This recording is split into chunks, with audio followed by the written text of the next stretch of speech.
British Castle. It's time for Adam and Joe to broadcast on the radio. There'll be some music and some random talking in between, and then eventually the whole thing will just end. Fabulous stuff. That's Talking Heads there with Psycho Killer. Hey, it's Adam and Joe here. Hey, this is Joe speaking. Hey, this is Adam speaking. Do you know some people still can't tell which of us is which?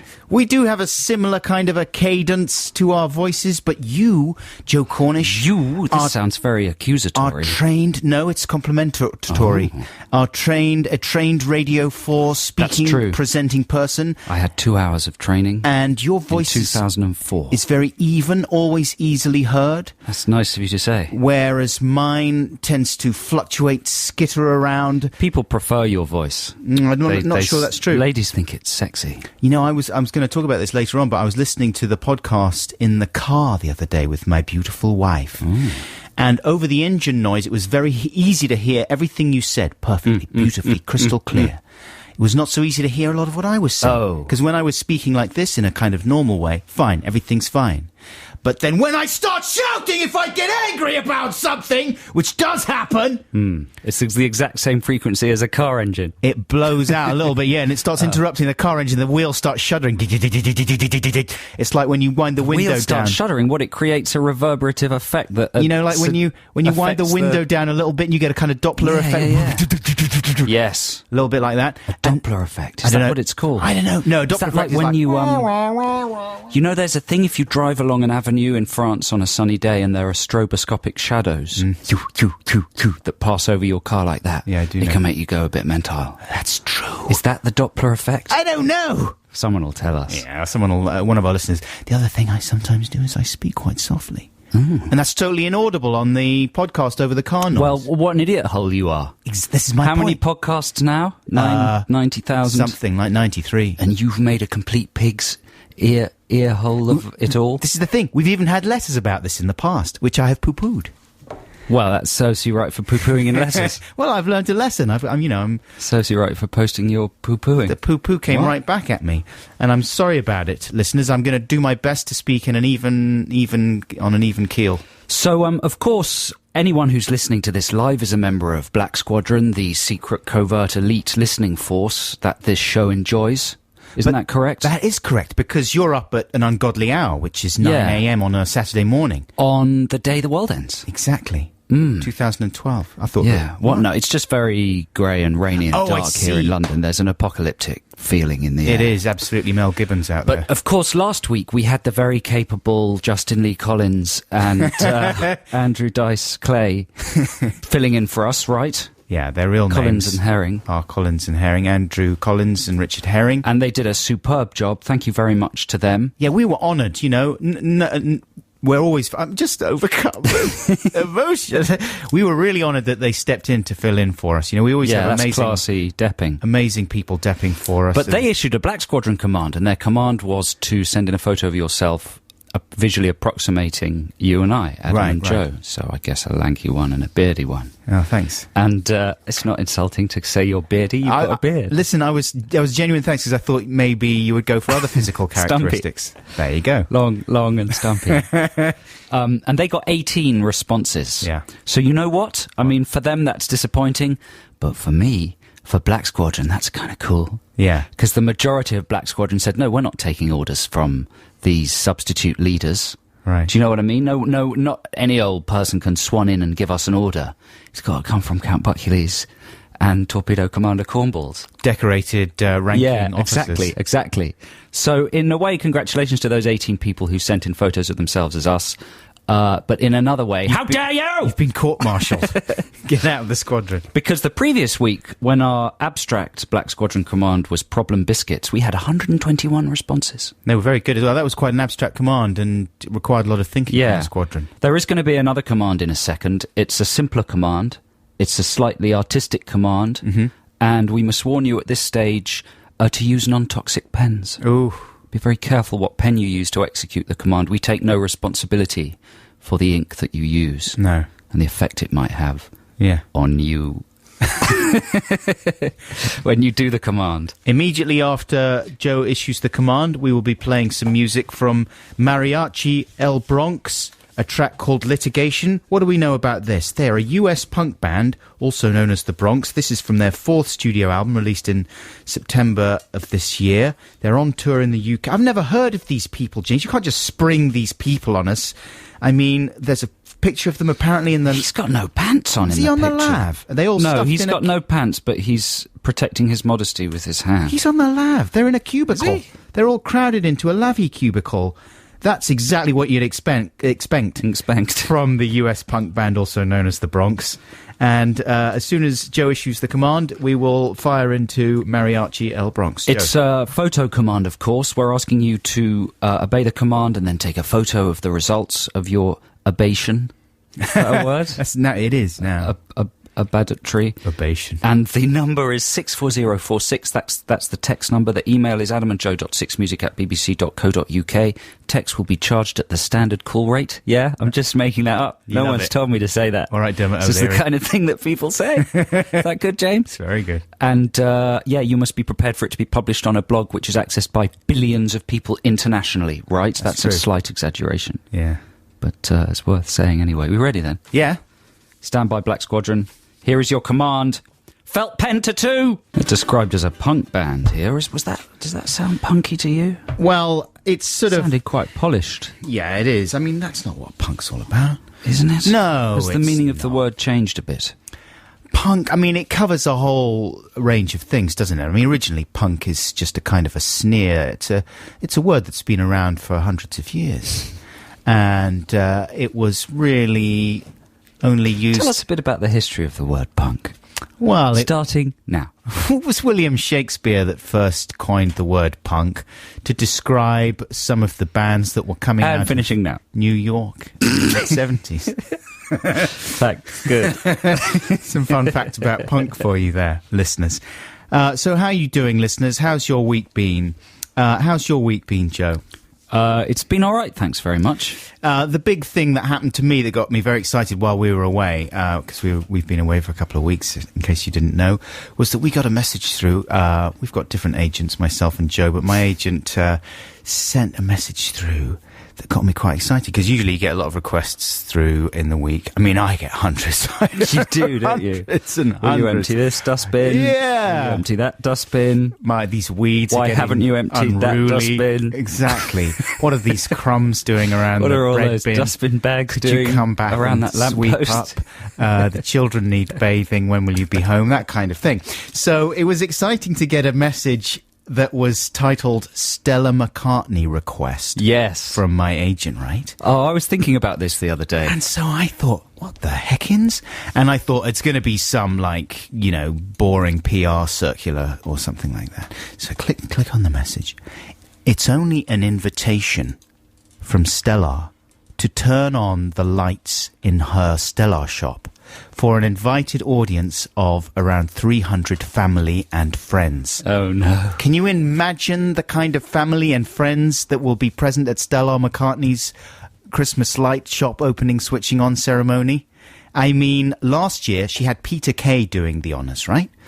Peter Kay started by singing a couple of numbers in his Peter Kay way with Paul McCartney. The year before that, she had, I think, Matt and Dave from Little Britain. In the past, she's had the Fast Show guys turning on the lights. This is illustrious company, right? And she is asking us. So I immediately think, maybe there's been some mistake and someone's pulled out at the last minute. No, this was a genuine ask, right? For me and Joe to do this for Stella. And so I said, yeah, I'm up for it if Joe is. Joe wasn't up for it. You know what? I didn't really think about it that much. All I thought about was how paralytically excruciating I would find it to stand up in front of those people and sing some Song Wars song. Here's the thing. I probably would too. Well, you know what? About a week later, I suddenly realised, well, maybe Paul McCartney would have been there. Why didn't you Seriously, about a week later, that popped into my head. But then I thought, well, is that the right motivation for doing it? Should one really do something like that just because I want to, schmooze with amazing, it's not a question of schmoozing. People. She herself is a legendary fashion designer. Yes. Her father happens to be one of the most influential. Yeah, but is that the right reason to do something? Yes. Yes. In this case, yes. What would one hope to get from it? An anecdote. That's to true. tell your children. Would you want to be Would you want to make friends with them? What would be your fantasies the night before? Well, obviously the fantasy is that you all get on very well in a lifelong And then you friendship become a friend of the starts. McCartneys. Yeah, exactly. That's the fantasy. But worst case scenario, it's an absolute disaster. Yeah. You and I humiliate ourselves. Yes. There's absolute silence. Yes. Guy Ritchie rushes over and punches you for inadvertently Why is that the insulting worst Stella. case scenario? But This is an excellent scenario. Paul That's the McCartney best case is scenario. livid about how inadvertently rude we've been about Stella's latest clothing range. He runs over, lamps me in the You face. would love that. Says that I'm never allowed to listen to a Beatles record ever Just again in my life. touching you would be amazing. Stella McCartney starts crying and has us banned. I tell you what would happen. We'd turn up and it would be another woman called Stella McCartney. Yeah, who designed and all her socks. friends, yeah. That's what would happen. And then we'd Here's have the to go thing. through with it. Here's the punchline, right? Guess who they've got to replace us? You, Do you know? on your own. Do you No, I genu- don't. You don't? No. The Mighty Boosh. Ah, there you go. I mean, that's not bad, is it? They'll be great. Of course they'll be great. They'll be Yeah. they'll be a lot better than we. Yeah. I mean, I'm amazed she didn't go to them first. Maybe she did and they weren't able to do it. But I don't know if they are actually doing it. I don't know if they've said yes, but I probably shouldn't even be talking about any of You this. probably shouldn't be talking about it. I'm never going to get asked again. No, exactly. But Well, anyway, I'm sorry, man. That's okay. I mean, I'm going to take a lot of kicking from the listeners probably for that decision. Yeah, maybe. Something felt a bit wonky about it. I know, you're probably right. I'd definitely go round to Dindin's. Oh, would you? Yeah, but if there's like a public show, then I'm not sure. Yeah, well, we were going to be like kind of performing monkeys, but I would have been absolutely fine with that. You should have done it on your own. I offered. tell you what you they should do. didn't want me on my own. They said they were after a double There should be some kind of stand-in for me who's got more chutzpah. a big kind of Chutzpah corns. cardboard cutout. Yeah, that's all I do anyway. Yeah. No one would notice the difference. Come on. Here's a free play for you, listeners. I've been enjoying Devendra Banhart's new album. He's a kind of stylistic magpie, particularly on this record. Like, usually he does his warbly folk thing, but on this one it's like he's going through every kind of musical style he can think of and doing a pretty good job of making lovely tunes out of them. Here's his cod reggae number, which is pretty good. You like cod reggae, right? What sort of a thing is that to say? You do! You've come in before and said, I love cod reggae, let's have some cod reggae. Have I? Yes! And what did I play?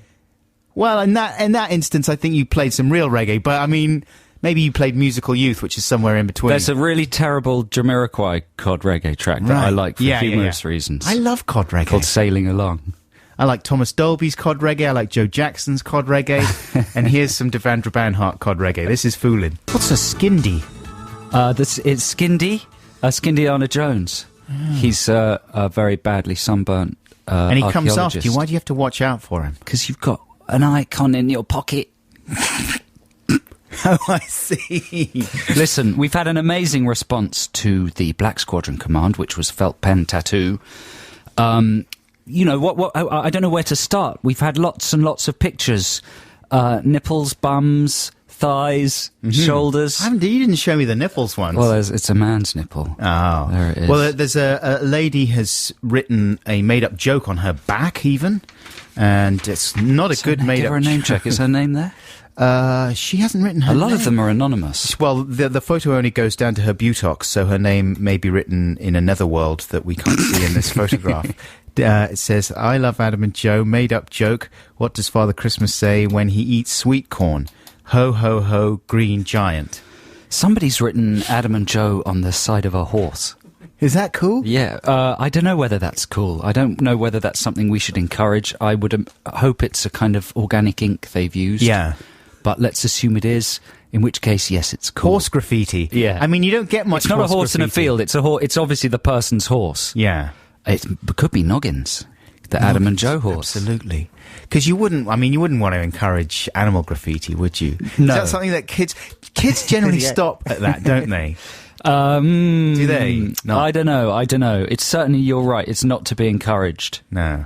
But thank you to everyone who sent a photo in. That's fantastic. I mean, there's so many, it's hard to pick which one to choose. But obviously we didn't prescribe what to tattoo on the body. So some people have drawn our faces and drawn nice messages about the show. Other people have written more disturbing things in more disturbing ways. But of course, the acceptable highlights of those photos will go up on our blog as soon as possible. and we will count them up for the end of the show. Or next week, we'll give a number count and see exactly how many fully qualified Black Squadron members are out there. Because you love stats. I love stats. You absolutely love stats. They call me Stato. Johnny Graphface. Johnny Graphface. That's not a good name. I'm not saying it's a brilliant name for you. That's what they call you. Yeah. Because you love graphs and stats. It is 9:30 here on BBC Six Music. It's time for the news. So I was just pointing out that we haven't stood down Black Squadron and suggesting that we play the jingle to stand them down. James Sterling, the producer, Adam Buxton, seemed to think we didn't need to do that. That we could let that slide, you know? We didn't play the Stand to Attention jingle at the beginning of the show. As a Black Squadron commander, I feel strongly that we should play the jingle, you know? Right. It's like the Manchurian Candidate. We've got to deactivate them, otherwise God knows what will happen for the rest of the day. They'll all just carry on tattooing. They have to be stood down. Start tattooing strangers, going up to old ladies, tattooing them in the face. Dangerous. Yeah, sure. Okay, fair enough. Stand them down. Tattooing babies. Stand down, your work is done. You've earned yourself a nice warm bath and maybe a nice little bun. That's better. There you go. That's better. Incidentally, just before that, we played Do You Remember the First Time? That was Pulp, of course, from way back in 1994. Jarvis Cocker, ex of Pulp, will take over Sunday afternoons here at BBC Six Music. He's going to be on from 3:30 to 5:30 p.m. from the 10th of January 2010. Wow. We make contact. That'll be cool. Yeah, that'll be amazing. I saw him at the fantastic Mr. Fox premiere thing at the London He plays Film a part Festival. in it, doesn't he? Yeah. He does. He sings a little song and there's an animated version of him. And I saw him there with his little son, Minnie Jarvis, dressed just like him. And I very nearly went over and talked to him. He's a very nice man. Yeah, apparently. because I thought the Six Music thing could get me in there. Right. You know, hey, I'm a fellow DJ. Yeah. But I didn't. No. Good story? That is a good story, yeah. I mean, this is how all our celebrity stories are ending, though, now, isn't it? I could have done, but I didn't. But I didn't. that could be our biog. Yeah, that's right, the Adam and Joe What's story. Anton Deck's one called? We could have done, but we didn't. Anton Deck's biog is called What a Lovely Pair. Aha. That's just about right, though, isn't it? Do you think? Yeah. Yeah. It's cheeky, it's fun, it's sexually exciting. Yeah. And, It's an innuendo, isn't it? yeah. Yeah. They are a lovely pair, though, They I are. do. They Hey, are. it's nearly... Is it this weekend, even? I'm a celebrity, get me out of here. No, nobody knows or cares apart from you. Oh, God. I swear. What's my life come to? I'm genuinely excited about that show coming back. And I know that's sort of indefensible, and right-thinking people a lot of the time find that show moronic and not easy to watch. I think you're one of those people, aren't you, Joe? Yep. But I absolutely love it. Really? Yeah, me and my wife, we genuinely love it. Like, we fall in love again every year when that show comes on. We sit there and we look at each other in the eyes. I love you, darling. I love you too, darling. And then it starts, Ant and Dec come on, and we just hug each other and quake and cry and laugh and laugh. And then we talk about it afterwards, have a little deconstruction. Oh, at first I thought the celebrities they got on looked like a boring lot. How could they get drama out of this bunch of no-hopers? But then it got exciting, and by Tuesday I was hooked. That kind of thing. Yeah. Yeah, we chat to each other about all that stuff. Can't wait! I really don't know what to say. You like some of those kind of things, though. You like the X Factor, right? I like it before they go into the studio. Yeah, that's what everyone says. Yeah, I agree with everyone. You kowtow to everyone. Music right now. This is Regina Spektor. Is it Regina? Yeah, or Regina. I like to say Regina. This is Eat. There we go. We let that one fade all the way out. No, because she was still doing stuff. I didn't. was she? Yeah, she was going. Yeah, well, that's important. That's very important. That's what she's known for, Regina. This is Adam and Joe here on BBC Six Music. Last weekend, we went to visit some friends, and we had a long drive, me and my family, about 4 hours or something. So I loaded up. I made a compilation for the car, right? You got to do that. Got myself. Who are these friends? Where did they live? They lived over in Sussex. Okay. So from Norfolk to Sussex? Yeah, 4 hours. 4 hours. Henrietta and Jason we went to visit. Oh, they're lovely. They are lovely, and we don't see nearly enough of them. No, so I've never seen them, I don't think. Have I? you may have done, yeah. Oh, okay. Yeah. He's very handsome, she's very attractive, and they wouldn't really have anything to say to you. No, that's me. Oh. You're confusing them with me and my girlfriend. Anyway, so we went to see them, loaded up work, did the compilation for the car, and burnt off a few podcasts, right, from the show. Because my wife generally doesn't get to listen because she's always doing bits and pieces with the children. She's too busy on a Saturday morning, etc. And she certainly doesn't download the podcast.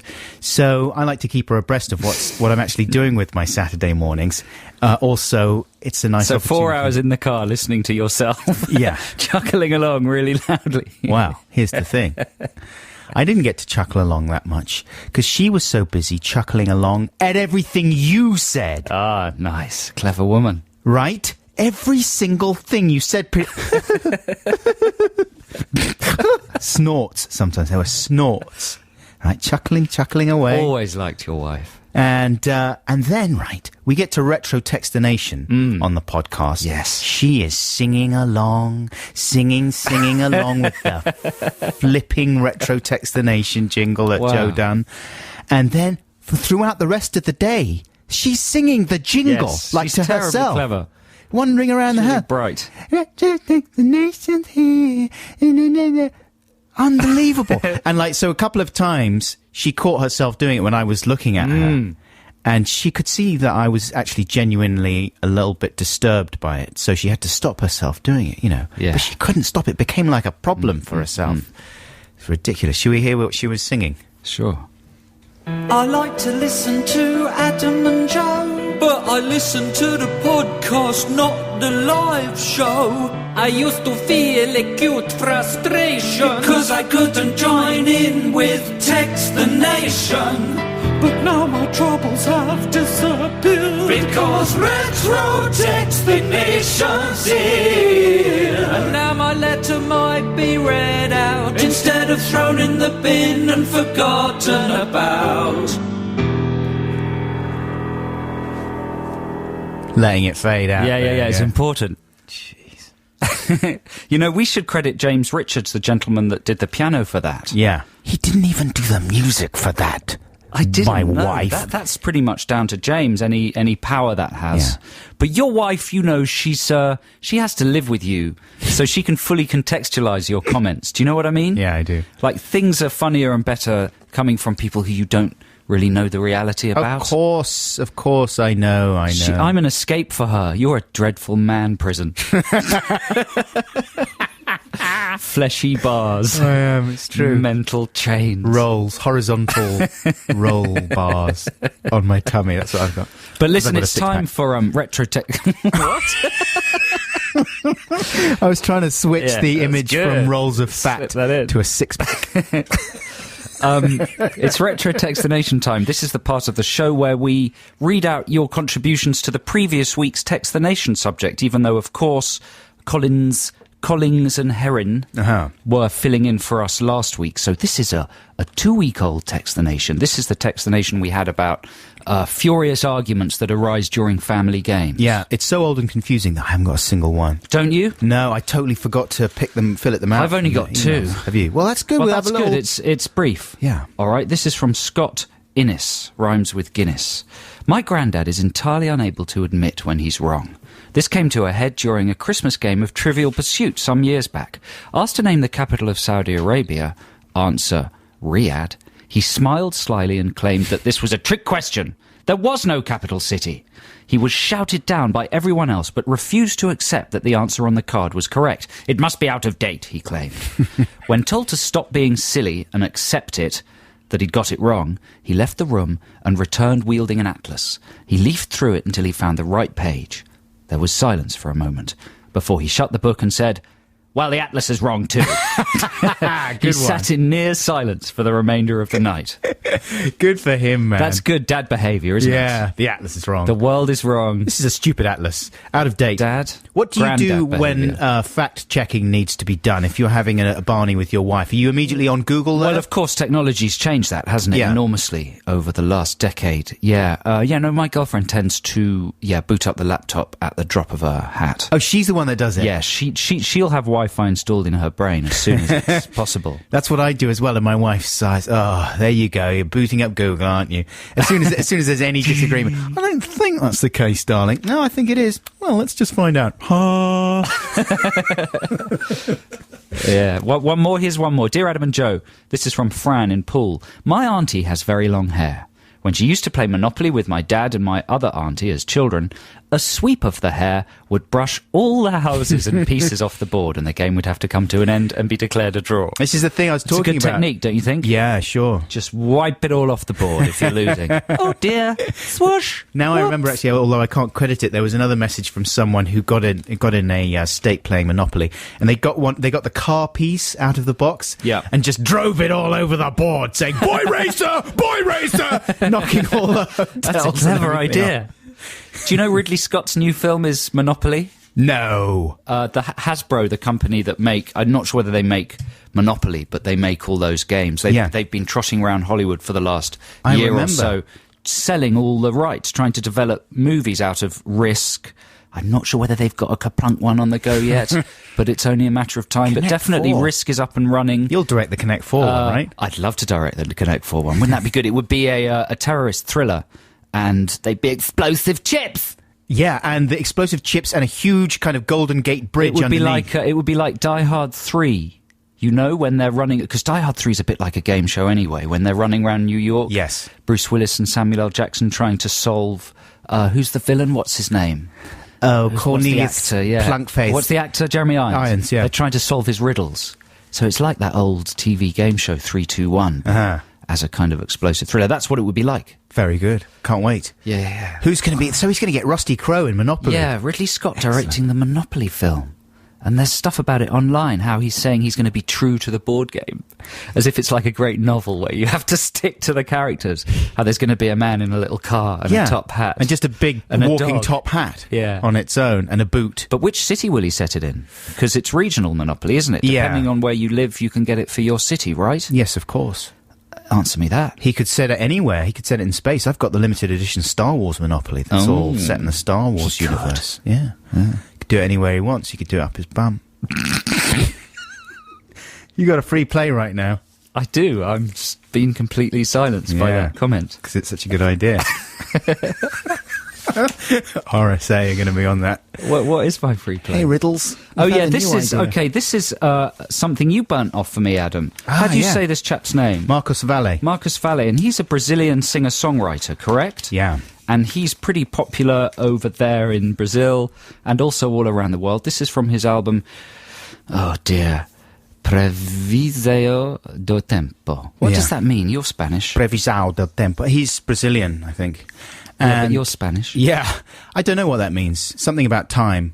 But this is a classic album of his. Yeah, all this his is stuff lovely stuff. Some of his stuff is a bit more cheesy, riffic. Did you know that he wrote the music for Via Sésamo, Brazil's version of Sesame Street? No, I didn't. Yeah, he's a bit of a genius, this guy. Check this out. This is called Tira a Meo. Very nice. That's the Yeah Yeah Yeahs from their album It's Blitz. One of my albums of the year, Joe. Really? Absolutely, yeah. And that was called Heads with the Off. Heads will roll. This is Adam and Joe here on BBC Six Music. I don't know if I said that already, but it is. And I was complaining a little bit about my wife's obsession with Joe's Retro Text the Nation jingle. The thing that gets me, right, is that I get a certain... I do a lot of jingles, right? I pump out the jingles. And as I have admitted many times before on this show, and I think both of us do this, we use a lot of stuff that is supplied by GarageBand and other kind of music creating programs like Logic and stuff. Well, because they're clearance-free loops, right? Clearance-free loops, but not only the loops. Anyone can use them. Sometimes we sing over the pre-packaged jingles that you get in there as well, right? Not that often, but every now and again. And we're always fairly upfront about it when we do, but that doesn't stop people emailing in and pointing out the fact as if they've just rumbled us Milli Vanilli style. And it drives me insane! Especially when there's also an avalanche of praise for Joe's Retro Text the Nation jingle, which is just a never-ending avalanche. And I'm kind of like caught up in the huge snowball of praise that comes in every week. And meanwhile, I get smacked in the face for doing my best to create new exciting jingle jongles for people. For example, here's something that podcast-only listeners will have heard thus far, which I created for last week's podcast while we were away. We did a special bespoke podcast. Yeah. And here's a little Bowie-influenced thing that I created for it. In a magical forest sit a couple of gnomes. One is called Adam, the other's called Joe. podcast for trees and for stones. The trees and the stones listen on headphones. But it's not just for stones or just for trees, though of course they're the big podcast fans. It's also for Pixies and Dinosaur Jr. and other reformed indie bands. But the number one fan is the Goblin King. His name is Jareth. Listen close, you can hear him sing.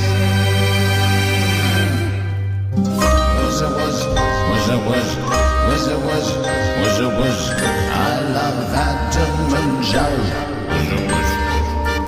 Their theatricality is so superlative. I like listening with Brian Eno. But they never read my texts or made up jokes out, even though they're amusing. So what's that about? Anyway, was. Bit of Bowie-based fun there. That was exclusive to our podcast last week. Don't forget, the podcast, of course, is available to download on a Monday evening, usually. So what's the idea there? Because that was framed with a point, wasn't it? That there was. It was framed with the point that we got a message from Charlie in Godalming, right? He says, when I listened to your new jingle, Adam, the song I heard in the background was so familiar that I spent the good part of 3 minutes trying to remember where I'd heard it. Then I remembered, as I'm a fan of the collegehumour.com website, and one of their videos had the exact same piece of music in the background. So basically, he says, you've just taken a demo song and sung over it, risking coming off rude here, but even though I enjoyed it, I would have expected more effort from you, ? Charlie Godalming. I agree with Charlie. Little kiss at the Little end. kiss. Little kiss Quite just right. after the Little smack. sort of punishing kiss. Little smack. I agree with him. What are you doing? Why didn't you play the accordion yourself and the xylophone and also all the instruments? Why didn't you compose that tune, you lazy old rag bag? Adam Buxton replies, at the risk of overreacting here, right, and sounding a little bit defensive, I just want to clarify a couple of things for people like Charlie and Godalming.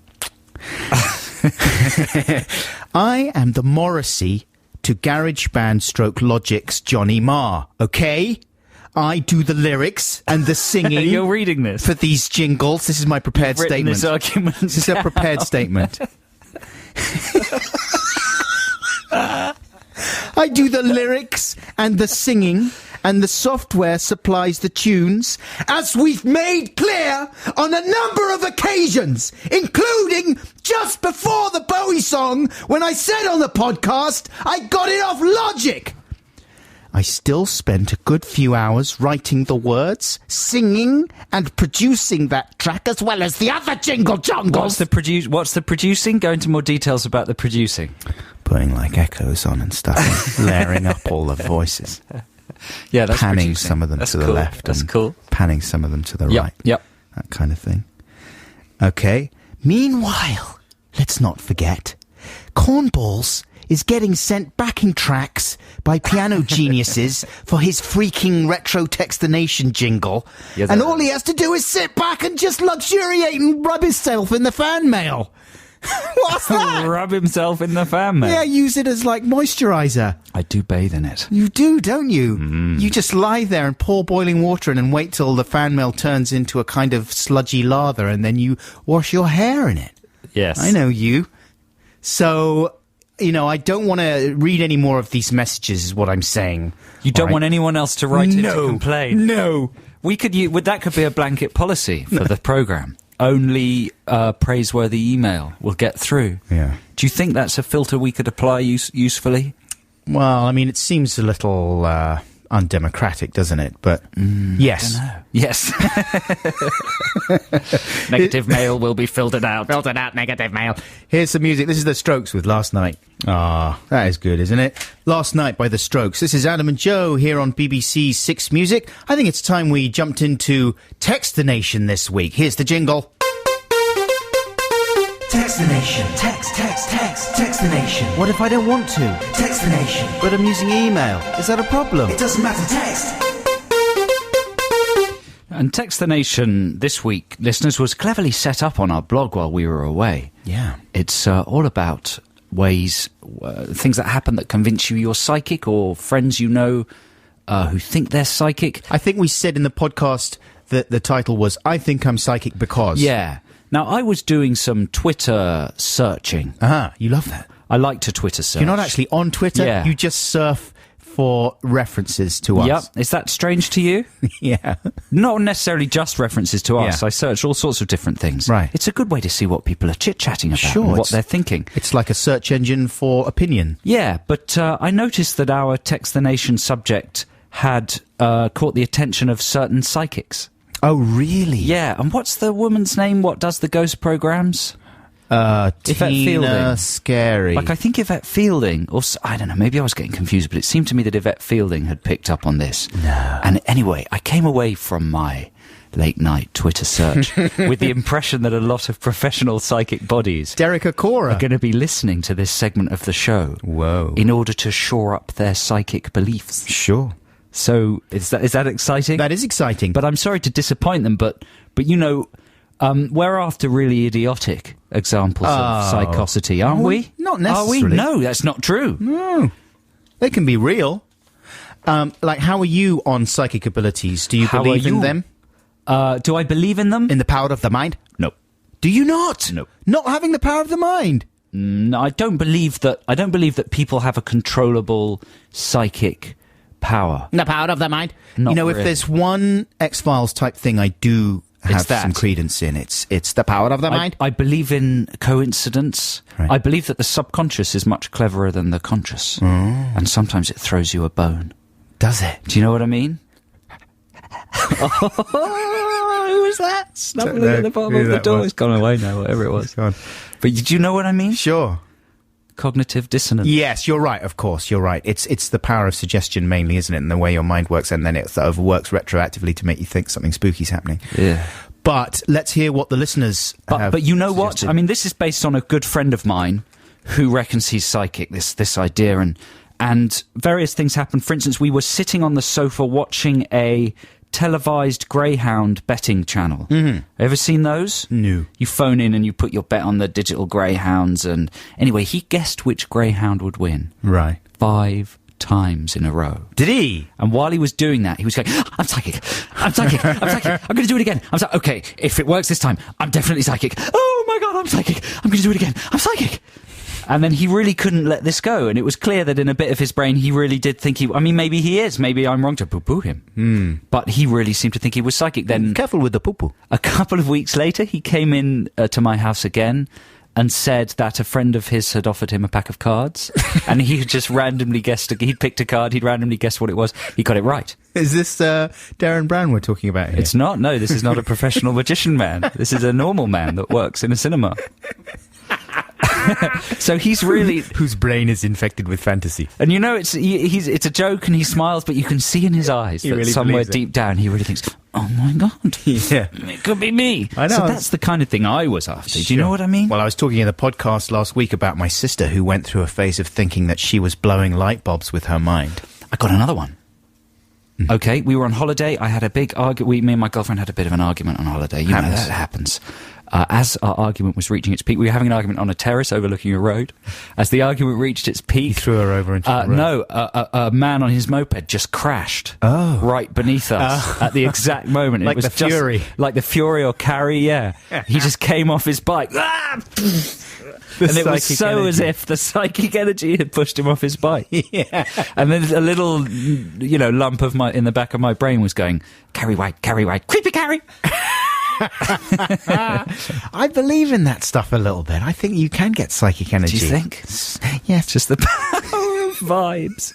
I mean, I should add that he'd hit an oncoming car. Yeah. It wasn't like he was just pushed off by an invisible force. It's more prosaic, isn't it? Like, when you get arguments, that tends to make people behave irrationally in lots of other ways and pay less attention to Yeah, what they should yeah. be doing. I saw some great road rage yesterday. It nearly kicked off. Is this psychic? Time. No, this is a diversion, and we'll ignore it. But let's read out some messages right That's now. good. We're not usually that professional. I know. Sorry Not about to that. tangentialise like that. Well, it's an annoying done. thing. It was amazing. And this is Bump it till later. Tell us about it a bit later. Sure. Ian in Wimbledon sent in this. He actually posted this. He sent this in. I'm sorry. And he says, "Hi, cornballs and Count Buckules. Back in the 1990s, I worked on a teen mag, and I was invited to a press screening of the Tom Hanks astro vehicle Apollo 13. What a great privilege. Yeah. It was held in a screening room at London's Planet Hollywood. Ooh, privilege upon privilege. Mini hamburgers. And was organised in conjunction with Sega, the games company, who were promoting their new Sega Saturn console at the time. On entry to the cinema, guests were handed a raffle ticket, and one lucky winner would go home with a full-length and completely horrible branded leather jacket. Only 5 in the world, they reckoned. 5 too many, really. Anyway, my immediate thought on being handed the ticket was, Christ, I've won this stupid thing. I'm going to have to get up in front of this room of strangers and go up on the stage, pick up this nasty jacket, and then I'm going to go to the pub tonight, so I'll have to cart it around with me. What a pain. So this is all just as he's been handed the ticket, right?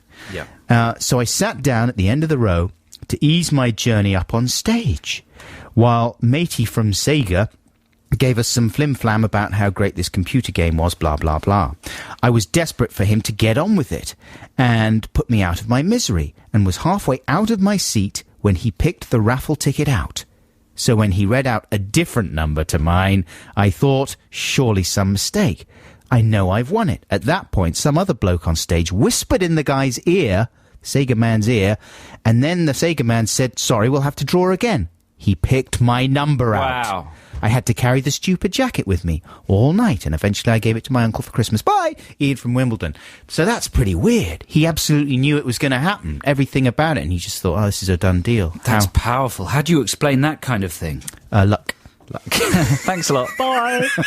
So this is what we want from you, listeners, is your idiotic moments when you've thought you're psychic, or good moments if they're really good. 64046 is the text number. You can email adamandjoe.6music@bbc.co.uk. We've got one or two others we had in during the week, but maybe we'll read them out a bit later. Here's a bit of music. This is Florence and the Machine with You've Got the Love. She's a flowy, billowy dress lady. I like her. I like her. I tried to pet her, but I crushed her. I crushed her, stamped on it. Oh, dear. I tried to blow it, but I popped it. That was Florence and the Machine we're talking about there. I've got a free play coming up now, listeners. And for you, I have chosen a track by a lady called Melanie. And she is intimately associated with the Flower Power era of singing. Yeah, what was her big hit? Oh, Didn't she have a big hit, Melanie? It's something like Mama, Look What They've Done to My Tune or something Yeah, like that was one of the first records I ever heard, I think, when I was really? a tiny, tiny child, yeah. It's good. My friend Danny Richards turned me on to Melanie, and she's good in an insipid way. I'm going to play a song about vegetarianism that she's written called I Don't Eat Animals. And your brother's a vegan, right? Is he still a vegan, Joe? Yeah. And have you ever been tempted to go veggie? While I was away, the last 2 weeks, I thought about it a bit, because I was reading a bit of a book. Yeah, it's a good thing. I've got a lot of sympathy, and I tell you what I don't understand. I don't really understand how people can get upset about fox hunting and stuff like that when animals are processed and farmed in the way they are. You don't want to get into that area, but that's what would make me go vegetarian. Right. The sheer cruelty. Yes, exactly. And the scale of it. There's loads of TV shows being done. But I do love bacon. Hugh Fernley-Whittingstall did a good one. That's the only factory farming. That's the big drawback, isn't it? That's the only hatch. I think that's what stops a lot of people. Porky chops. People love porky chops. A barbecue. Oh, delicious burger. That's the snag. I don't really know how to balance the two feelings. I was doing the show I Do Bug this week. We show pop videos at the BFI. One of the videos was a kind of POV thing, like told very fast about a kind of road movie with this guy having an affair with this dangerous woman. It all ends badly. But the big thing I thought while I was watching it was there's one scene in a restaurant. They get served a burger. Look at that burger, that's delicious. That looks absolutely delicious. And it just stayed with me for the rest of the video. I absolutely love burgers, so I couldn't really go to the vegetarian way of life completely. However, Melanie has done, and she's very pleased about the fact. And she's extremely pompous about it, and she talks about it in her song. And this song also features, she was only 23, I think, when she did this track. It's taken from her live album, Leftover Wine is the album. Very good album. And so she's only 23, right? You got to give us some slack. But check out the intro for this song. I'll just play the intro just quickly before we launch into the song, James. I'll give you a little pause cue. Is that not going to be possible? Will you be able to... I'll try. Well, to heck with it. Let's just play the whole thing. But check out the intro. And also, I was thinking I'd be interested, listeners, if you can think... I was trying to think of other, like, the worst intros to songs ever, right? Okay. Spoken intros. Yeah. And this has got to be up there for nauseatingness. See if you agree. This is Melanie. I wrote this song in Columbus, Missouri. I was had a day off, so I wanted to go to the country, and that wasn't very difficult because the country was Columbus, Missouri is the country. And I walked outside my door, and I saw a big cow, and I said, "Oh, moo, you know, don't you? You know that I don't eat cows." And the cow didn't say anything except, Melanie. And so I wrote him this song, and I wrote it really for all the cows. So I thought that was quite nice. it's a brilliant song, and I love the sentiment as well. I'm just don't know The what... moo cow. The moo cow. Don't you ever look into the sort of blank bovine eyes of a moo cow and get profoundly moved? Say, "Oh, moo, you know, don't you? I don't eat cows." I'd like to. I wish I had the courage and strength of character to be a vegetarian. Yeah. But I'm too weak. Yeah. I'm weak as well. I think maybe that's where the Foo Fighters got the title For All the Cows. I'd like some corroboration from a Foo Fighters fan, but I think maybe that's where Dave Grohl got the inspiration for that. I'm not sure. And her thesis as well is that she wants nothing dead in her. That's why she doesn't eat animals. Fair enough. But if you eat plants, that's like dead. Well, it depends on your definition of living. Yeah, well... I mean, she means probably sentient. Are plants sentient? I'm not sure they are. do they have souls? Do they have souls? Well, you're getting into different areas there, aren't you? You know, according to Roald Dahl, was it the Roald Dahl short story about the plants who screamed I don't know. when they got cut? It was probably A Tale of the Unexpected, yeah. Or what was that book called? Kiss Kiss. Is it called Kiss Kiss? Uh-huh. And even one of his short story John Wyndham, I compilations. think, has some screaming plant stuff as well. Well, the Triffids. The Triffids, obviously. That's not screaming in a friendly way, though. No, they're angry. They're bad plants. They're not a good advert for taking care of planties. Adam and Joe here on BBC Six Music. Is a little bit of Arctic Monkeys for you. This is Cornerstone after a Steve Lamacq trail. Enjoy. The Arctic Monkeys there with Cornerstone. We're delighted that you've joined us this Saturday morning. This is Adam Buxton. Hey, this is Joe. Yeah, Cornish. you weren't concentrating, were you? No, I wasn't. Just staring off into the distance. It's just gone 10:30 and it's time for the news. Yes, that's one of my favourite Bowie songs, I think, of all time. Is it? Yes. With Victor Spinetti. What's who? Pat Metheny. Pat Metheny. Yes, the album to that film is absolutely wonderful. Is it superlative? It really is. The Falcon and the Snowman, the film's called, with Timothy Hutton and Sean Penn. It's a very good film. It was one of my favourite films when it came out that year. Yes, it's got a beautiful opening track. Does he do any more singing on the accompanying soundtrack album, David? No. That's a disappointment. We got a message from Earl in the week, and Earl said, "I heard this track on a local independent radio station in Sydney, Australia today. The band is called Cold Cave, from Philadelphia, I think. The track is called Life Magazine. Jumping out from the first verse of their electro-pop fare was an unintentional wuzza wuzza wuzza that even the Goblin King himself would have been proud of." Here's a little clip right now.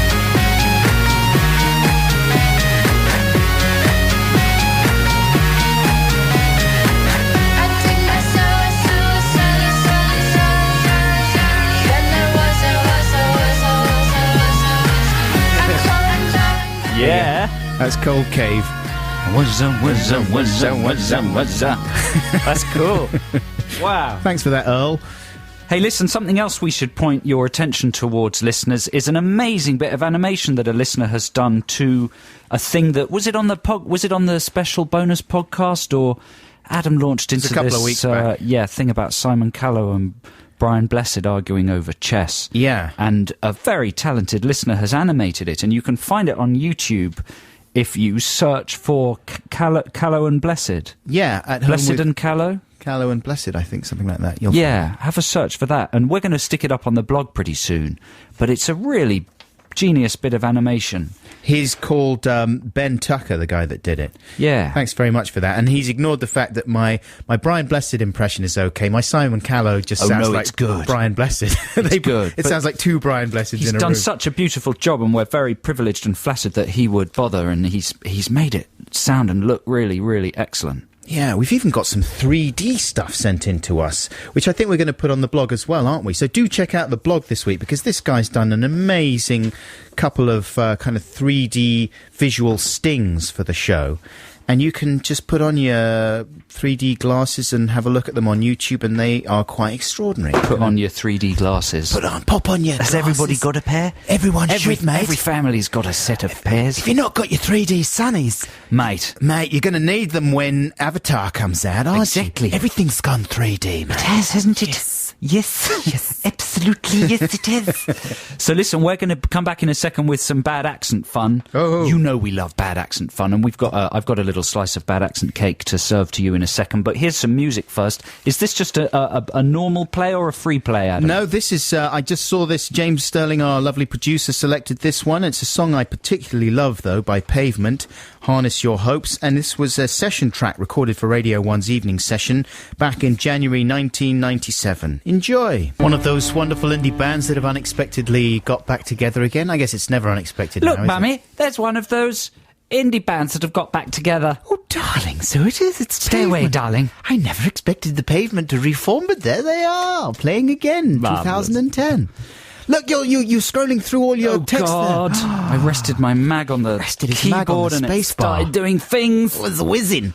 So listen, listeners, you know we love bad accents in films, right? Yeah, boy. We love anyone doing a foreign accent in a film when you general. know it's not their real accent. It's just fun, right? Peter Sarsgaard in An Education plays an Englishman, and it's quite off-putting because it's pretty good, his accent, but it comes out quite camp. It's a tough thing to do, you know, and when you think about it, there must be a good living to be made if you were a kind of quite intellectual, academic voice coach to teach the creme de la creme of Hollywood's acting talent exactly how to do these accents, right? Like some kind of voice coach. Imagine my surprise and delight when I picked up a copy of the magazine The New Yorker, November the 9th, and it has a massive, you know The New Yorker, it's an excellent Sure, I magazine, do. very good, also quite pompous and haughty, Like you. which is why I like it.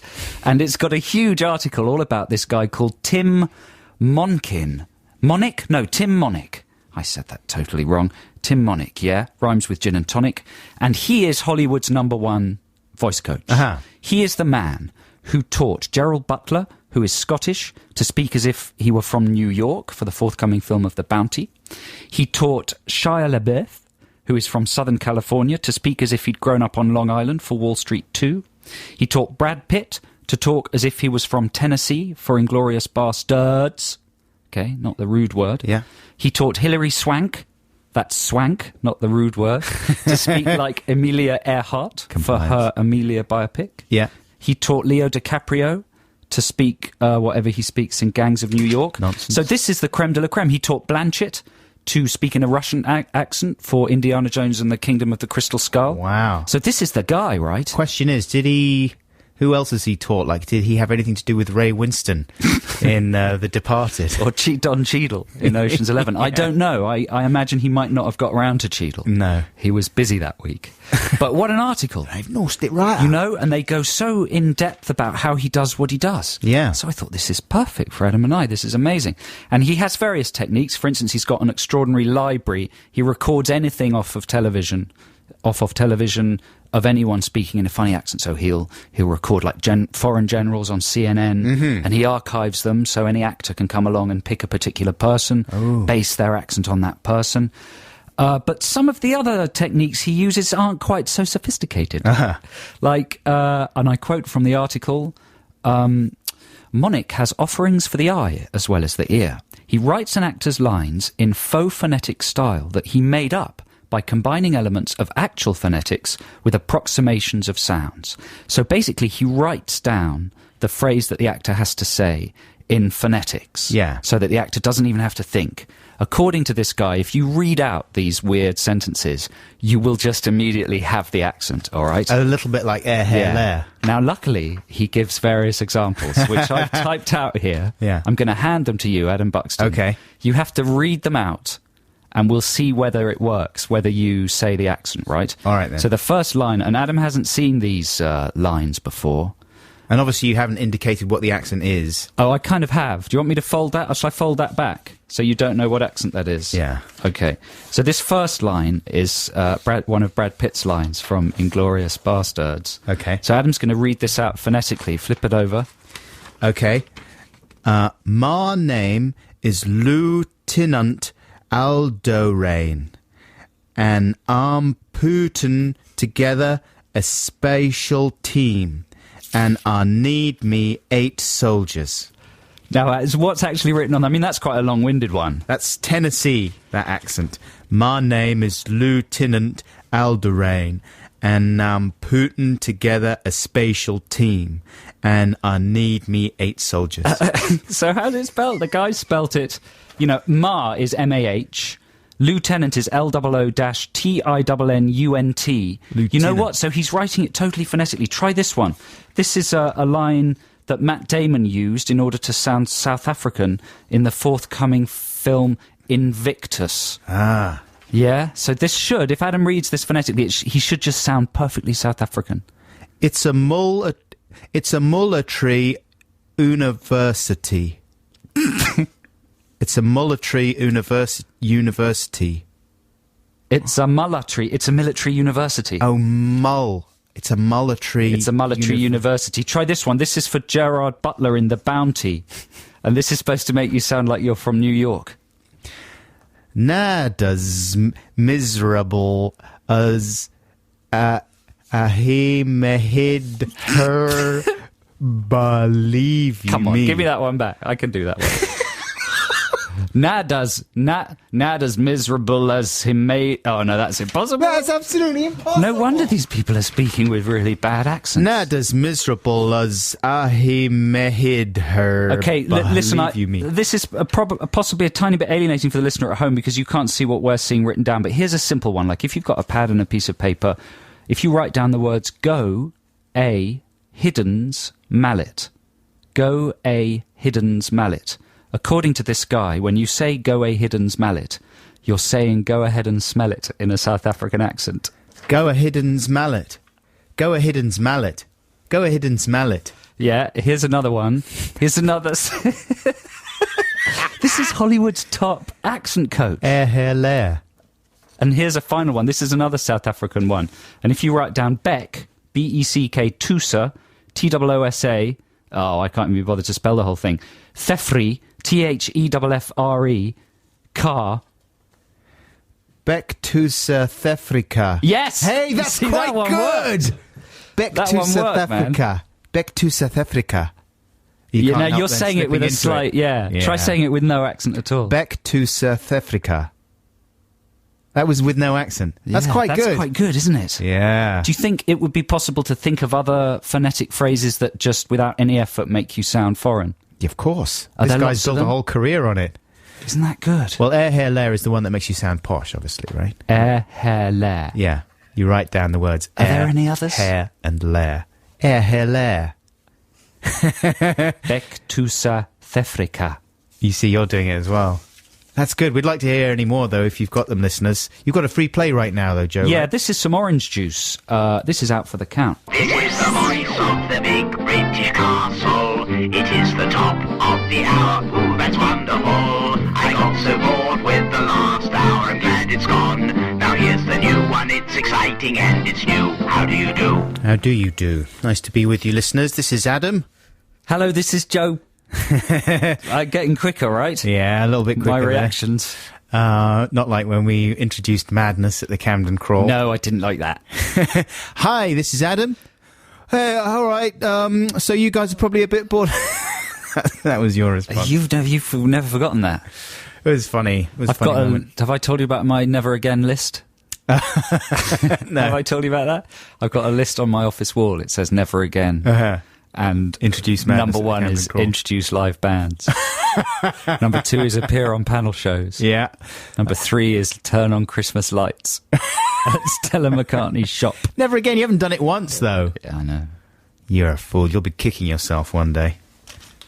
Absolutely kicking yourself. Or I'll be kicking When you're you. off on holiday I'll be kicking you. with the McCartneys. Can't believe it. Anyway, have you been to church recently? No. When was the last time you did a bit of hymn singing? Probably at a friend's funeral. Because whether you're religious or not, right, once in a while you find yourself in an environment where hymns are being sung, whether it's Christmas or a wedding or a funeral or whatever the occasion happens to be. I was at an assembly at my children's school this week, and they like to sing a few hymns there and stuff. But what do you do if you're in a situation where you're completely unfamiliar with the tune of the hymn or the hymn itself? Do you do a sort of John Redwood and bluff your way through it? You remember when he was Welsh Secretary and he couldn't remember the Welsh National Anthem? And he was just shaking his head and kind of mumbling the words a little bit with a smile. Or do you not even bother? Like, I didn't even bother. When I heard the hymn coming on at my children's school, I just put the hymn sheet down because I thought, where do I start? There's no way. Do you know what I do? What? I guess the melody and belt it out. Do you really? Yeah. Seriously? No. But that would be a thing to do, wouldn't it? Yeah. Just guess it. And hell, you're in a church. Right. So you're going to be forgiven, turn the other cheek. Just sing really loudly and guess where it's going to go. Try and predict it. There are some people that do that anyway. Well, this is another story, but my girlfriend has a habit if a record comes along on the radio and it's a new record and I know she's never heard it before, she'll start, because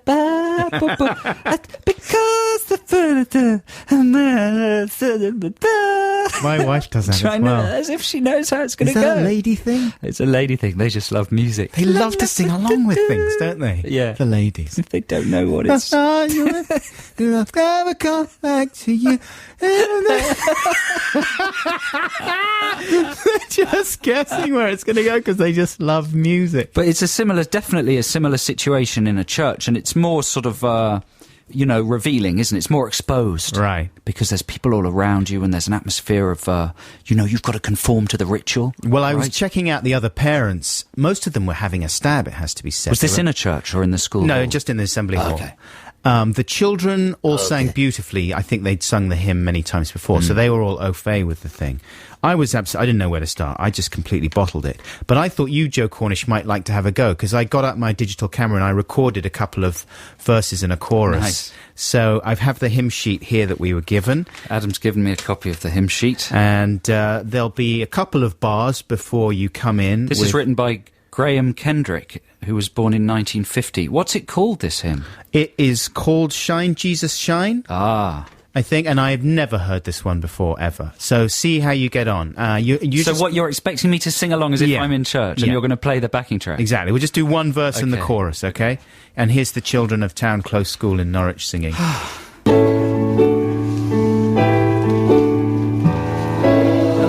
come to your awesome presence from the shadows and into your radiance. By the blood I may enter your brightness. Search me, try me, consume all my darkness. Shine on me, shine on me. Chorus. Shine, Jesus, shine. This lamp with the Father's glory. Blaze, Spirit, blaze, blaze.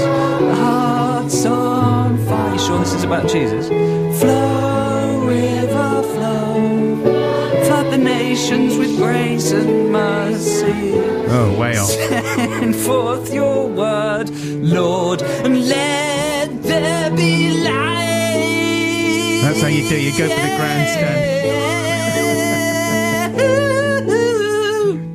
Very good. That was a good effort. Thanks. You did pretty well on there, on the whole. That sounds slightly evangelical. It sounds very contemporary. Yeah. A little bit funky. It's a nice track. It's in between there. Flow, river, flow, flood the nations.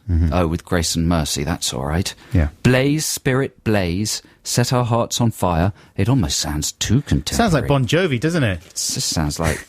Yeah. But no, good effort Sounds there. like God's having a smoke and then flooding places. No, he doesn't do that kind of thing. I can't wait to go to church with you. I think you'd do a great job. Thanks a lot. Someone was suggesting that over Christmas, you know, obviously the Stephen phenomenon has died down a bit. Feast of Stephen. Become a bit tiresome. Yeah, did you read that email? Yeah. That this Christmas we could revive the Stephen thing, but if you're in church and you sing Good King Wenceslas... Yeah, Good King Wenceslas. I even did a jingle for the Christmas show last year with Good King Wenceslas. On the Feast of Stephen! Yeah. Yeah, we'll be digging that one out for Christmas this year. Ecclesiastical Stephen. Absolutely. Here's some Arcade Fire right now. Speaking of kind of rousing spiritual music, this is Intervention. Wow. As about a minute from the end, the sun came out and was shining very brightly through the windows there in the big British castle, and it was a very spiritual and moving moment with the Arcade Fire there singing Intervention. That's my album of the year. I thought you said the other one was your album. I'm joking. That came out last year, I think. Album of the year, years. 2 years ago, was it? Oh, my lordy. Time is flying at a ridiculous pace now. Should we have the Textination jingle, James? Let's have the rock one.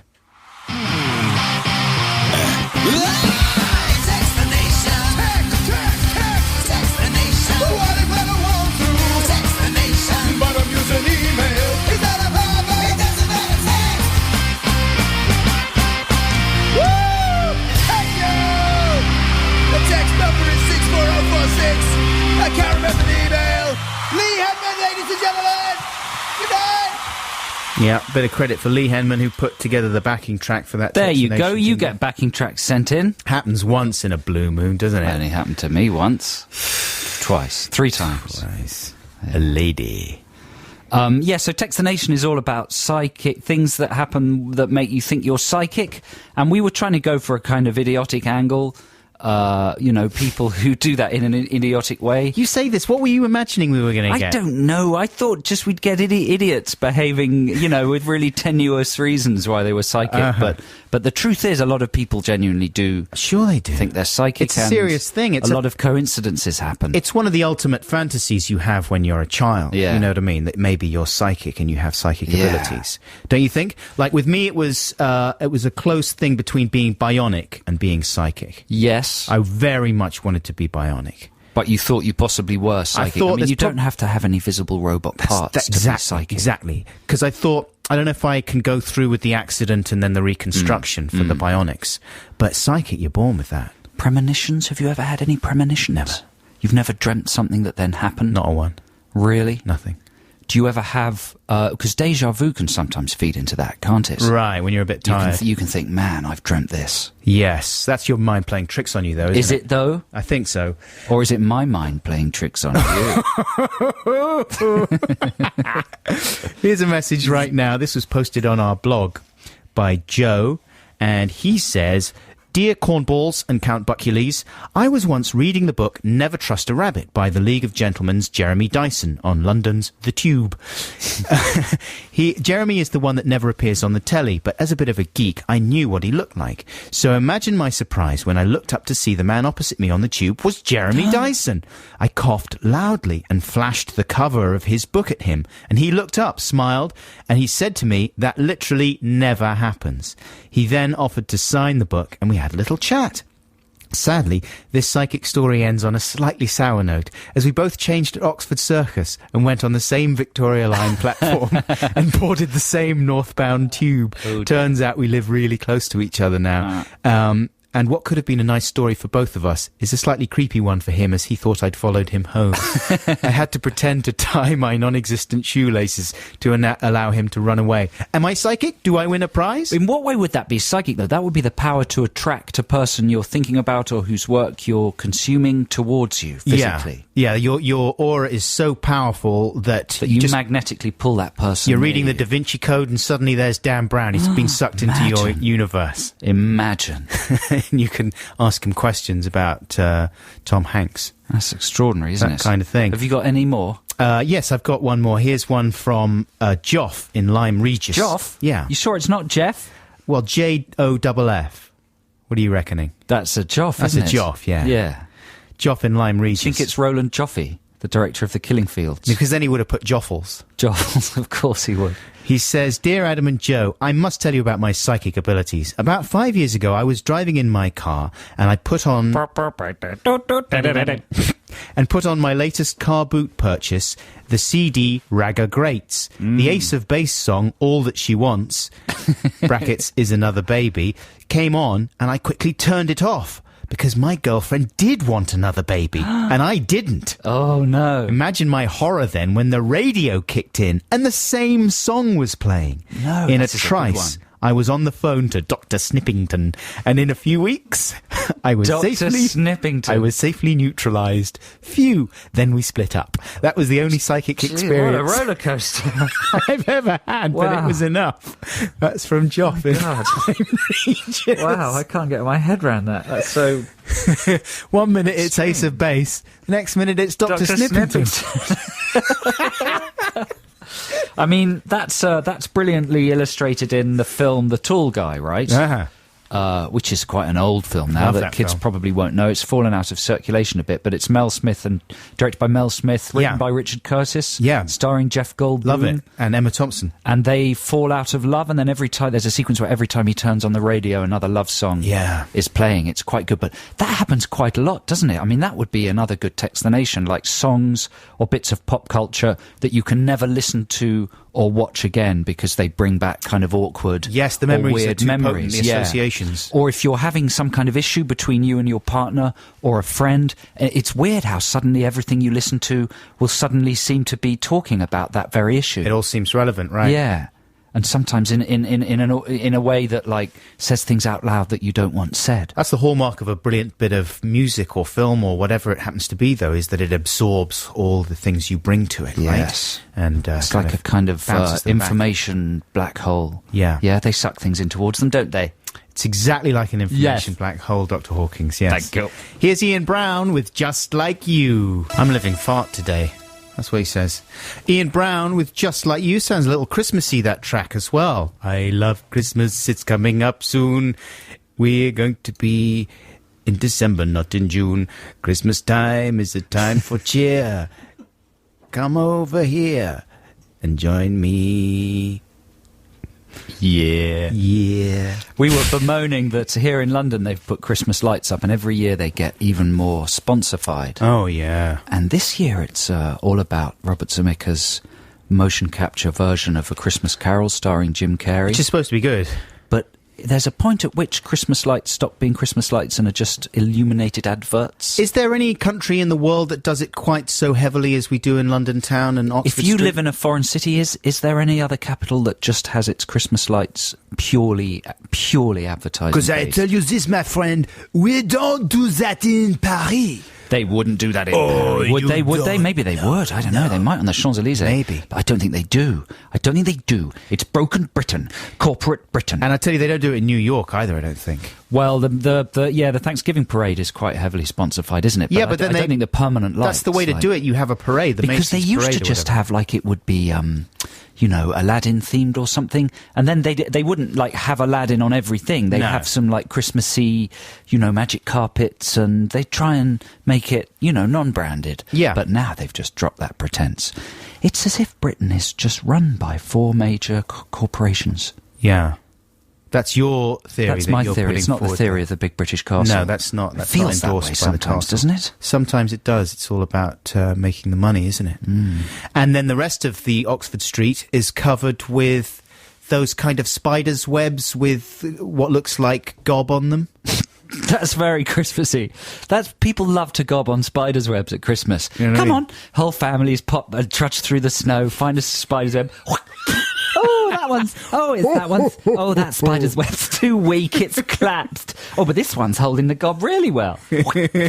That's very Christmassy. Have you seen the holidays are coming? Is that back on TV yet? What the new? That's a fizzy drink Coca-Cola, one, isn't it? Yeah, with the trucks all rumbling into town. Oh, with the weird, creepy animated people. It's a different one. Creepy Santa is a different bit. I was going to say, though, you want to see some good, genuine Christmas lights, then just, if you're in London, just pop to Carnaby Street, because they're proper ones. Really? Have they got nice they're ones there? non-sponsored. Yeah, they're really lovely. Ooh. Yeah. Have they got fairies there? There's loads of fairies, Adam.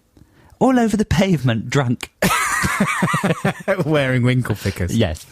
Okay, here's a free play for you, listeners. You can fire this one off right now, James. And let me tell you that it's quite a long one, so that's why we're firing it off, because we want to play the whole thing. This is Van Morrison. 11 minutes. It's 11 minutes long, and it's called... Are we going to play it all? The Back Room. Well, the thing is that... Sorry to talk over the beginning of it, listeners, but my favourite... DJ no. My favourite bit it's DJ Heresy. My favourite bit is at the end, where he starts chatting and he starts saying to his hipster friends, "What time is it? I say, baby, what time is it? What time is it?" "It's 4:30. He just sort of answers it. We got to sit through 11 minutes to get to that. It's a good song as well as that. Let's do it. Here he is. It's 4:30. It's not 4:30. It's coming up to 11:30 here on BBC Six Music. Joe, have you seen the posters around town for the new Bon Jovi tour? Yeah, I think I have. Yeah, there's certainly... there was a big hoo-ha about them on The Awful X Factor, wasn't there, the That's other right. day? They were plugging the thing, and they've got a new album out as well, which is supposed to be rubbish. I love that kind of album. Rubbish. Have you got any rubbish albums? Yes, we do. You might like the new Bon Jovi one. And have you checked out the new Robbie Williams album? Hey, come on. Hey. That's supposed to be brilliant. Yes. He's got Trevor Horn in to help him do the knob I'm sure twiddling. it's brilliant. Yeah, it's probably very good. So the Bon Jovi tour is called the There Goes the Neighbourhood tour. Right, yes, because some middle-aged men, some very rich middle-aged men have moved in. What's going to happen? There goes the neighbourhood. What's the worst that's going to happen? 52-year-old man. John Bon Jovi's going to hobble over and nick your sedate cocoa. friends. Hey there. A really attractive middle-aged man has arrived. Right. Excuse me, I was wondering if I could borrow a cup of sugar. Wait, he's run off with the sugar! Damn him! He's taken way too much sugar. He stepped on the very edge of the lawn and crushed 4 blades of grass. There goes the neighbourhood. Punks. I can't believe it. Those damn punks in their snakeskin boots, they've crushed all my azaleas. Turn down that middle-of-the-road rock.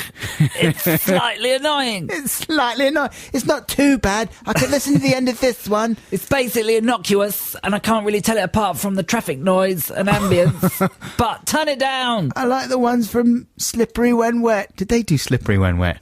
James is saying yes. Yeah, they did, didn't they? Do you remember, though, people used to love them when we were at school? What was the big one that they kept on playing at that party we went to? That's not a very good... remember. Oh, about she was a fast machine, she kept her motor clean. That's not even Bon Jovi, is it? That's someone else. That's which one? AC/DC. That's AC/DC. They're a proper band, aren't they? Or slightly more proper. But then... Slightly proper. Oh, no, she shook me all night long. That's Bon Jovi, isn't it? That's more AC/DC. Maybe I've got Bon Jovi confused with AC/DC just in my mind.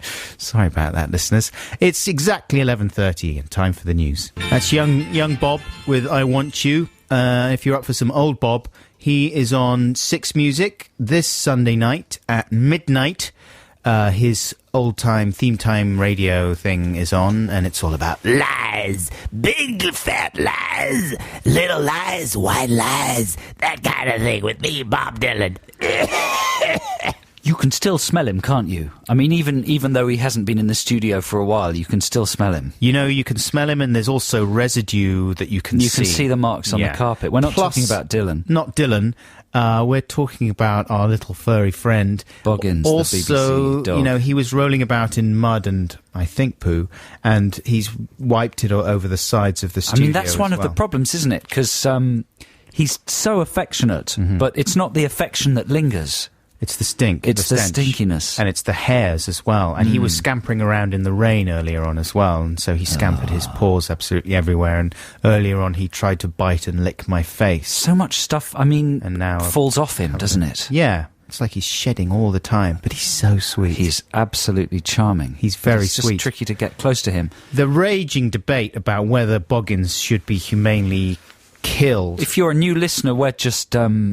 mooting that this fictional dog might be fictionally killed because, well, killed is too strong, isn't it? Like put down, terminated, just because we're just not sure about the fictional quality of his fictional life. A lot of listeners find the sound of Boggins when he does scamper into the studio absolutely nauseating and irritating.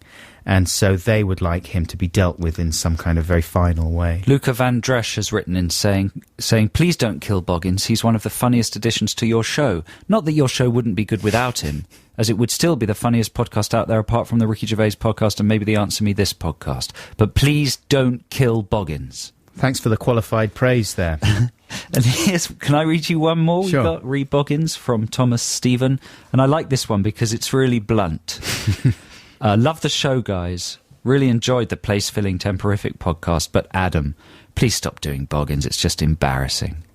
Thomas Stephen. What does he mean, doing him? That's just really... I don't know. That's a bit revolting. But that's really sort of stabby, that one, isn't it? It is, yeah. It's very, like a little sharp verbal stiletto blade. Instead of shaking his head and saying, jabbed into your ribs. is what he's basically saying. But to put the other side of the argument, here's a message from James McConville. And he says, hello, Adam and Joe, 2 exclamation marks. Me and my 7-year-old son, Jerry, live in Detroit in the United States. We're Liverpool expats, and we're normally obedient Slack Squadron members, i.e. podcast listeners. However, our elegance has been shaken to the core by High Command's order to put down Boggins, the Black Squadron mascot. So he's adopted him as a Black Squadron mascot there. My son has the official word on this. Please listen to the attached file. And this is what James sent. I don't want Boggins to put down, or else I'm not going to listen to your show again. Bye-bye. Yeah. That is his 7-year-old son, Jerry McConville, there, who's got the proper That's quite a forceful argument, isn't it? Accent. Would we, could you put him down now that we've heard that? A little 7-year-old, a plea from a 7-year-old of a child. Boy. Yeah. I mean, that's harsh, isn't it? I've thought about it, yes. Yes. The other thing is that the musical community, our talented musical listeners, have come out in force. I say in force. We've had 3 songs sent to us. One song is a kind of a cut-up featuring samples of Boggins set to music, which we'll put on our blog. And then we've had a couple of original compositions that have been sent to us. Do you think it's fair to say that we're sort of surprised and excited by the quantity and level of feeling about the fictional termination of Boggins? Well, it's a dog-loving nation, isn't it? The United Kingdom. Yeah. So it's not a total surprise to me. Really? And plus, he's very sweet. He is very sweet, but he's also really revolting. He's revolting. And as much as we get an enormous amount of positive correspondence about Boggins, we get an avalanche of hate. It is true, actually. A tsunami of lethal venom. We don't generally try to court hatred as a duo. Like, for instance, this guy Greg has listed the 10 ways he would like fictional Boggins to be fictionally killed. Did you read that? And some of it's so extreme I can't read it out. Number 2 is Machine Gun Firing Squad. That's one of the more tame ones. Number 3 is Stabbed with an Umbrella. Here's a message right now, though, from Jim Stoughton. Jim's a talented illustrator. He's been in touch with the show before. And he says, Dear Adam and Joe, my girlfriend and I really like Boggins. Neither of us want to hear of his death. We want him to stick around for a very long time. So I've written a song to help Boggins stay alive. It's called Save Boggins. Let's hear a few seconds of the song right now. We'll put the full thing on the blog this week, though. Save Boggins. Everyone clap your hands. He's a lovely, slobbery creature. He's got a problem with his glands. Save Boggins. Everyone stomp your feet. That's very wonderful. We played a whole thing, but we've got more clips to play you. Exactly. We've got another song. Thank you very much indeed for that one, Jim. So that's a pro-Boggins song. And here's another pro one. I mean, so far we haven't got any anti-Boggins song material. This is another very moving musical plea to save the little chap from Tom Taylor, also calling himself the Barefoot Busker. And he says, Dear Count Buckules and Dr. Sexy MD, many thanks for all the years of entertainative programming. You're welcome. I'm a long-time listener, first-time writer. I felt compelled to throw in my hat to the Boggins ring. I recently caught up on the last few podcasts and became painfully aware of the fracture in the psyche of the Adam and Joe show listenership. Very true, very well put. Yeah, Boggins is caught in the middle of a struggle beyond his comprehension. So after having a little wee... Boggins doesn't comprehend much. I felt as if I was a vessel for his voice. He's written was as well.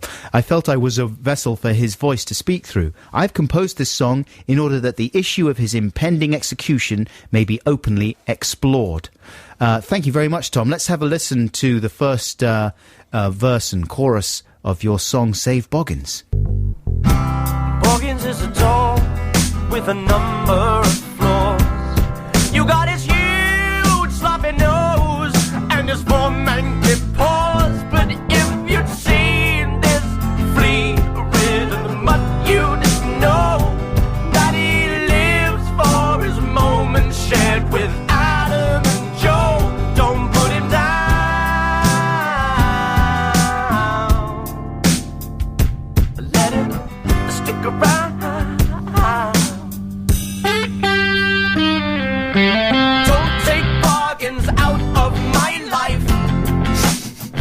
Even though his stench is quite rife. Losing him with cut lines. Is this one going to go on the blog as well? Yeah, we'll put the whole version. Yeah. This is pretty good, this song. It's really good. He goes into a little impression of Boggins. Really and everything. impassioned. Yeah, listen to his quick impression. Hello, Boggins, you right? I done a poo and I rolled in it. No, that's all right, don't worry about it. That's a brilliant impression as well, and a fantastic song. Thank you so much, Tom Taylor. I checked out his music on his MySpace site, and it's very good as well. He's a good singer. The Barefoot Busker. And yeah, we'll put the full versions of all of those on the blog this week, so get involved. And if you want to put the case for the other side, the execution of Boggins... Musically. That would be interesting. Doesn't that one switch around at the end? Oh, the one we just heard, yeah. If you listen through after Right. the chit chat, it becomes a little less supportive. It becomes a kind of Boggins. a deadly fantasy, yeah. And certain people are putting around the idea that Boggins is Adam doing a voice. Don't know what that's about. And if that was the case, he could just be here now. For instance, I mean, it would be good if he was here now, but you'll notice he's not. No. So we can't just summon him up.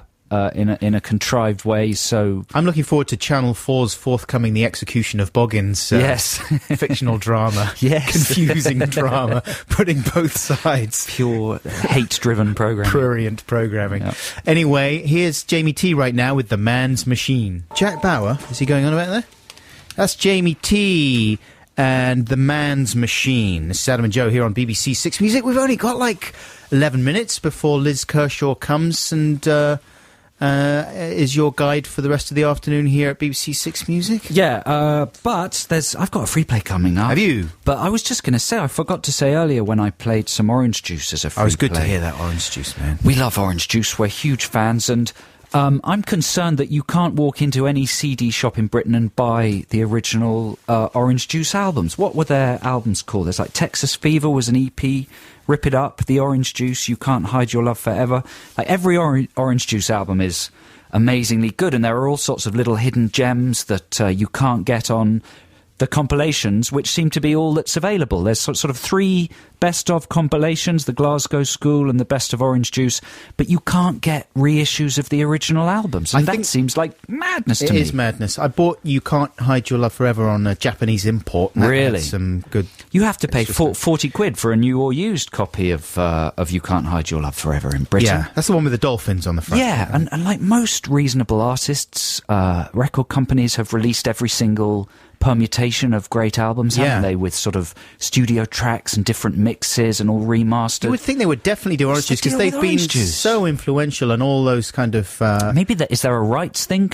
Maybe if someone knows, they could tell us what the deal is. Right, that's sometimes is the case. And sometimes what bands do to get out of that is they go and they re-record the whole album. You know what I mean? Right. But obviously it sounds slightly different. Well, we wouldn't want that, would we? No, I mean, Camper Van Beethoven did that, and they released a whole load of tracks, but they re-recorded them very faithfully, like years after they originally did them, in order to get out of the legal wrangles they had with releasing them on a compilation.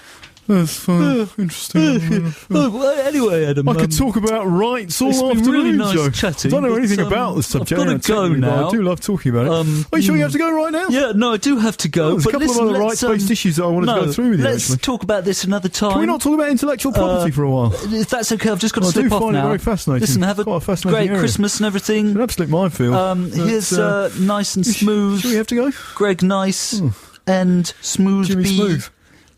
With a track called Hip Hop Junkies. Revolting. Absolutely revolting stuff there. Who chose picked by that? Joe Cornish. Oh, me. I'm revolting. Bit of Partridge Family samplage going on in there as well.